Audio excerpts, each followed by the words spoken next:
It's quite a bit of fun, definitely deserving of a purchase, and the really high 9.6 score we gave it. Jak 3 is the final game in the Jak and Daxter Trilogy, but that doesn't necessarily mean that there won't be more games in the Jak and Daxter universe that even feature and focus on the same characters. After you complete Jak 3, you'll understand how this is possible, but I can't really get into that because the game has a lot of twists in terms of storyline.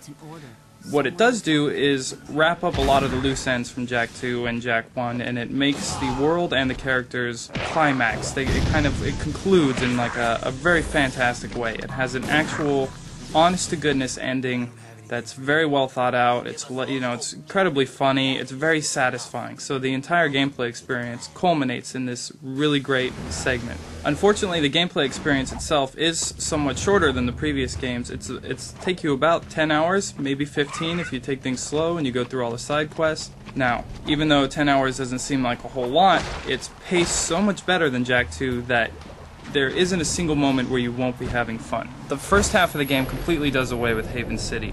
Jak finds himself stranded in the desert, and he has to do a bunch of missions for these Outlanders, these Wastelanders, that need him to prove himself before they can allow him into their little inner circle.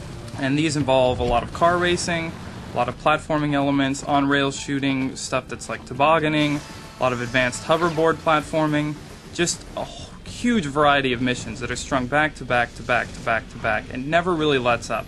And the great thing is that when you're moving from one mission to the next, it takes just a couple of seconds. It's really not like Jak 2 where you constantly had to ride that bloody, stupid hoverboard around the entire city and you were zigzagging everywhere.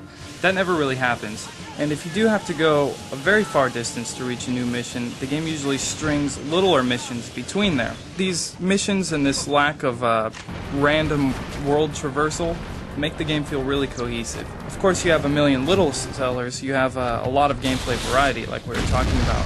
What's really astonishing about Jak 3 is that each of these individual components of the gameplay are pretty exciting. The hoverboarding is more developed than it was in Jak 2. It's a lot easier to come to grips with. The platforming elements revolving around it seem balanced a little better. The on-rail shooting components are more exciting. The actual platforming is more engaging. The addition of light powers that gives Jak an ability for short-term flight.